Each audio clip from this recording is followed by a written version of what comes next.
जैसे ही राम जी के चरित्र को सुनेंगे कल, उससे ज्यादा भाव से बाबा की कथा सुनने लगे। कौन? भरद्वाज मुनि। किसके द्वारा? याज्ञवल्क्य जी के द्वारा।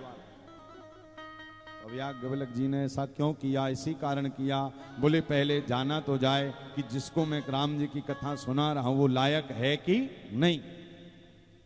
भाई मैं देखो, आप निवेदन किया था ना, कथा किसको सुनानी चाहिए और कथा किसको नहीं सुनानी चाहिए। भोले बाबा कहते हैं कथा हर किसी को भी नहीं सुनाना चाहिए। किस किस को नहीं सुनाना चाहिए?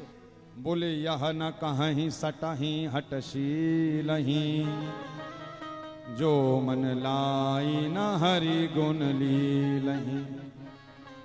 किस किस को नहीं सुनाना चाहिए? या यह न कहीं सटही हटशीलही, सठ को यानी मूर्ख व्यक्ति को, हटी को जो ज्यादा जिद्दी है उसको कथा नहीं सुनाना चाहिए। जिसके अंदर शीलता नहीं है, सज्जनता नहीं, उसको कथा नहीं सुनानी चाहिए। तो फिर बाबा ने कहा कथा किसको सुनाना चाहिए? बोले कथा उसको सुनाना चाहिए जिसको भगवान की कथा से अपने से ज्यादा प्रेम।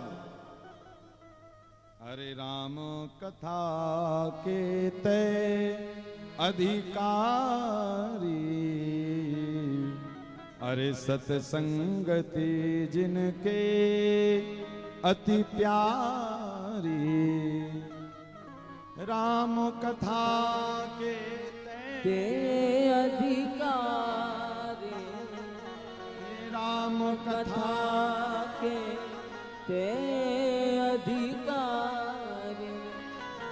सत्संगति जिनके अति प्यारी, सत्संगति जिनके अति प्यारे।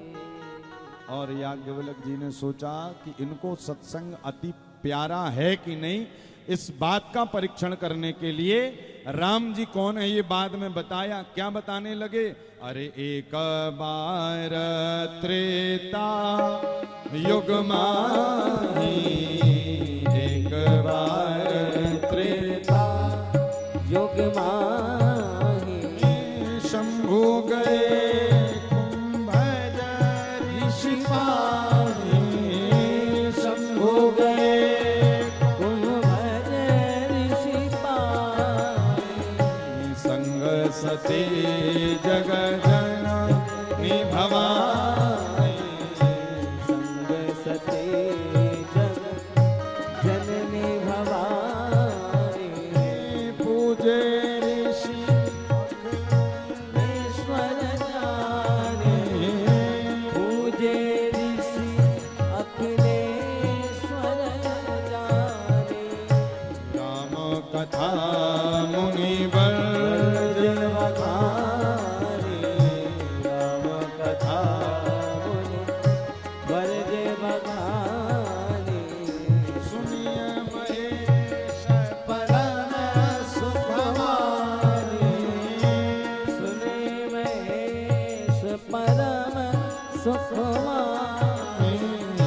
राम कथा मुनिवर वर्ज बखानी, राम कथा मुनिवर वर्ज बखाने। राम कथा मुनि वर्ज बखाने। बाबा कहाँ ले गए? बोले एक बार त्रेता युग माही। एक बार, बोले कब? त्रेता युग में। अब बताइए, पूछा कुछ, सुना रहे हैं कुछ। मैंने कल भी आपसे निवेदन किया था कि जब तक श्रद्धा और विश्वास का विवाह नहीं होगा तब तक राम कथा समझ में आने वाली नहीं है। शिव और पार्वती कौन है? शिव और पार्वती श्रद्धा और विश्वास हैं। बोले जब श्रद्धा और विश्वास का विवाह होगा तभी तो राघव जी की कथा समझ में आएगी। हो क्या? आज याज्ञवल्क्य जी महाराज भरद्वाज जी को कहां ले गए? त्रेता युग में। बोले एक बार त्रेता युग में सती मैया। अब देखिए, भोले बाबा दिन रात कथा कहते। किसकी कथा कहते? राघव जी की कथा कहते। हाथ में झोली माला लेकर और अरे सादर जपहूं अनंग आरा आते तुम पूनि राम राम देन राते। अब बताइए, समाज इसी को कहते हैं, व्यक्ति जीव इसी को कहते हैं। किसको? बोले जब कोई वस्तु सहज और सरल रूप में प्राप्त होती है ना, तो समाज उसका सम्मान नहीं करता, उसका अपमान करने लगता है। जैसे आपके नगर में, क्षेत्र में कथा हो रही ना, तो लोग सोरे महाराज अभी तो 10 तारीख तक चलेगी, एक आध दिन चले जाएंगे। क्या? एक आध दिन चले जाएंगे, और जब 10 तारीख हो जाएगी तो फिर अनिल भैया से कहेंगे पहले नहीं बताया, नहीं तो हम पहले दिन से ही आते। तो अनिल जी कहेंगे भैया हमने लाउड स्पीकर लगा कर प्रचार किया, उसके बाद भी कह रहा है कि पहले से नहीं बताया। ये बहाना है। क्या? ये बहाना है। और कभी कभी तो मैंने ये तक देखा है कि जिस गांव में, जिस नगर में कथा होती है, वहां के लोग रह जाते हैं और बाहर के लोग आकर सुनकर आनंद लेकर चले जाते हैं।